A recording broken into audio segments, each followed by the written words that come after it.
Go. Alright, welcome back to MAF Farms. This is our farm walkthrough 2. We are going to show you the updates that we have done in actually our ground, where we are going to show you the crops that we currently have, the progress that they are currently going through, and then we're going to show you some updates in terms of the different things which we have implemented recently for the past, between the period that you have seen our farm operating. So currently, if you take a look, our beans are finally starting to come up. What happened was that because of lack of rainfall in the country, we were having issues with our beans germinating. But because we've had a couple of days now where we've had a full set of rainfall, especially in this parish, we find that the beans are now germinating properly. So we're going to let them grow for a while, and we're going to see if they produce well. Any areas that we don't have, the seeds aren't coming up, then we'll just replant a couple seeds and try to get all of the beds filled with the beans. Now if we're moving on to these particular beans, in these two beds over here, these two beds actually were a different variety that we were testing out. So we find that this particular variety is a flatter bean. It grows slightly slower than the variety that we were using before. So you can see that these beans are a lot smaller in comparison to the beans that we usually use. Alright, so we are still testing out these particular variety of beans, and we'll see how they grow and to the size in which they grow. Moving on, we have our okras. Our okras are actually doing pretty well. We have one row which is completely filled at this particular point in time. We don't see very much insects infesting the particular plants. These plants, we are not using any pesticides whatsoever. So all we are doing is trying to get as organic, as natural as possible. So all of these plants are growing without any pesticides. So we're now going to move on from our okras to our area that we have completely irrigated. So in this particular area we have red and yellow sweet peppers. Now in our particular climate, in our particular environment, you find that the red and yellow sweet peppers are actually a bit more difficult to grow. So that's why you're seeing a lot of more spaces in this particular row, because we actually found, even though that we care for them the exact same way that we care for our green sweet peppers, these peppers don't adapt, or they don't function very well in an open grown environment. They will thrive a lot better in a greenhouse setting. So over a period of time, when we get our greenhouses set up, then we'll try to reintroduce these particular varieties in our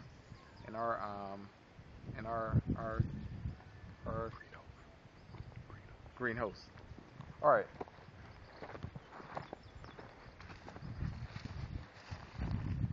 So now looking at our green sweet peppers.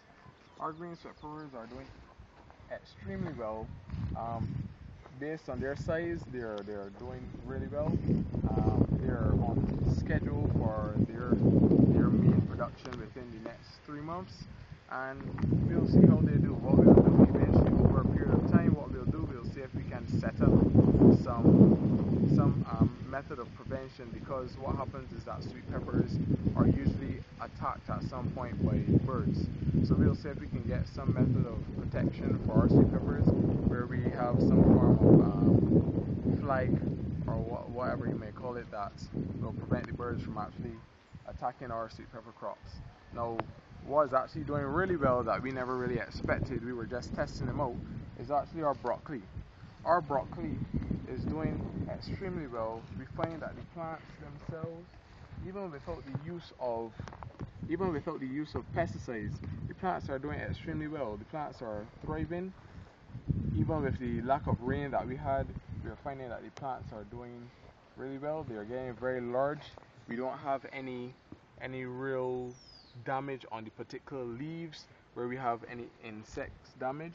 The only issue that we are having right now is that the monkeys in this particular area, they are currently attacking the small broccolis that are forming on the inside of the plant. So we are gonna try to probably set some traps where we won't kill them, we just catch them and remove them from this particular area. Moving on, we have another set of broccoli, and then we're moving on now to our seasoning area. So we have our lime grass. Our lime grass, the last time that you saw this particular lime grass, this lime grass was very small. We have some more lime grass on the top of this bed, but this lime grass is now flourishing.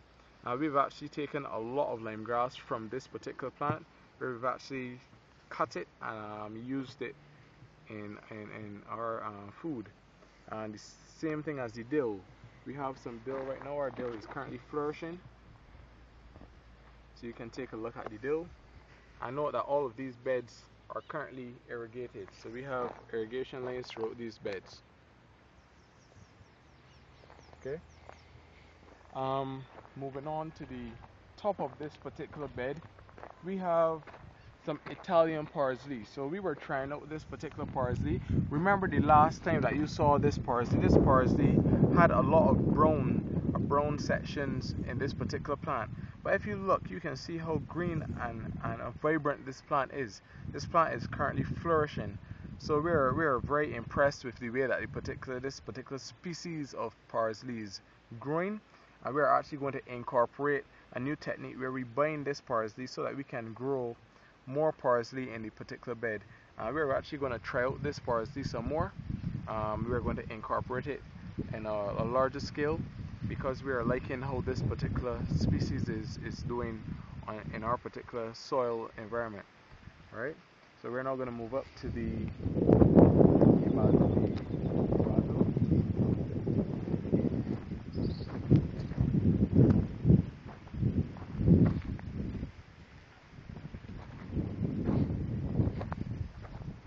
Now the last time that you saw these particular plants, these plants were very small. These plants are absolutely doing pretty well. We don't have any major insects attacking these plants.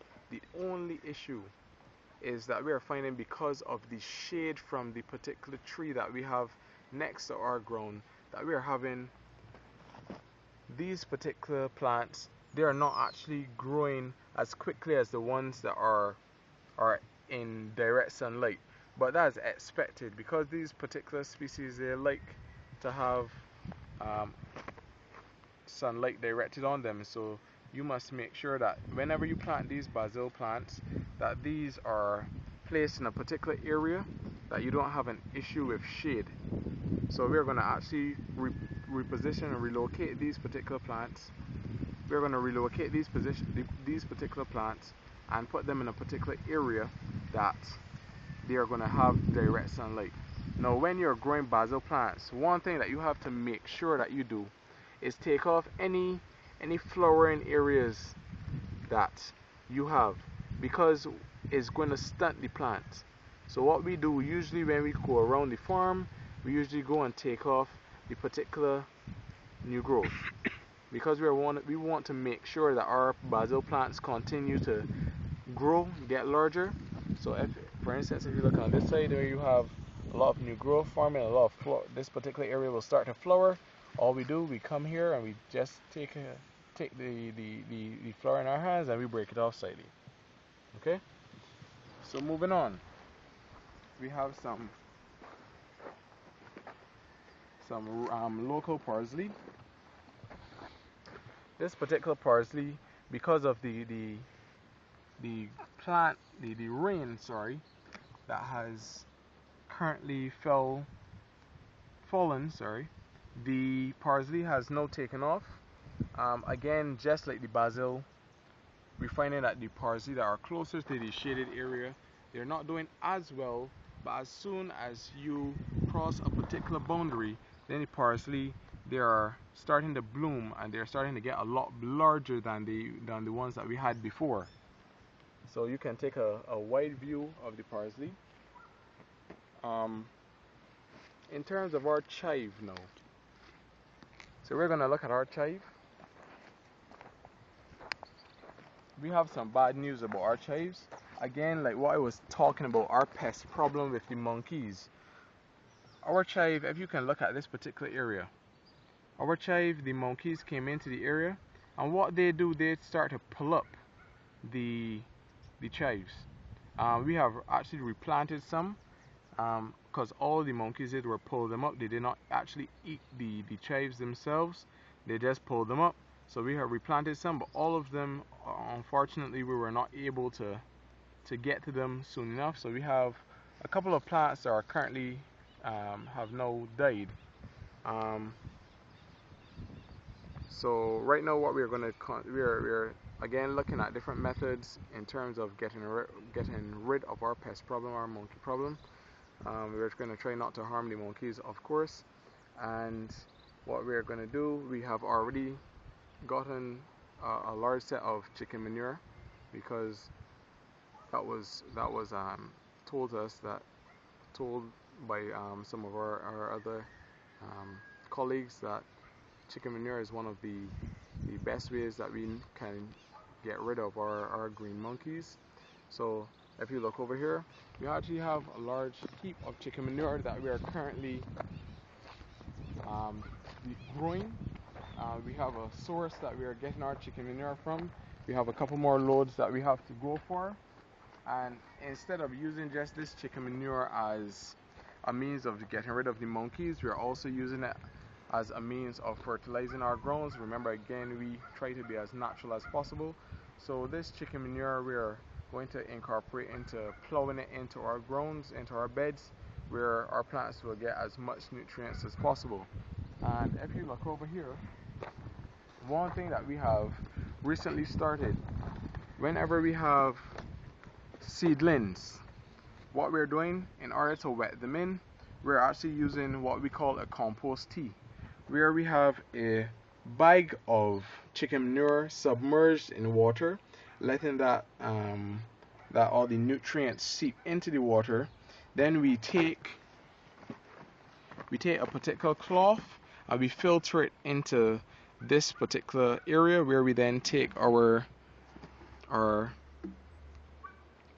watering can and then we wet our seedlings. Now, there's one major update that I'm going to talk about now. If you look behind me, you can see we have a lot of new area that we are expanding upon. We have actually now received a new employee. In terms of his progress, he's doing extremely well. We are looking to utilize him more often now. If you look at the beds that he dug up today, the beds actually are dug quite well. The rows themselves are nice and steep. Obviously, these will be compacted a bit when you consider the rain falling on them. But now, this particular area did not have any rows or any guttering before, and all three of these that you can see behind me, these were done in one day.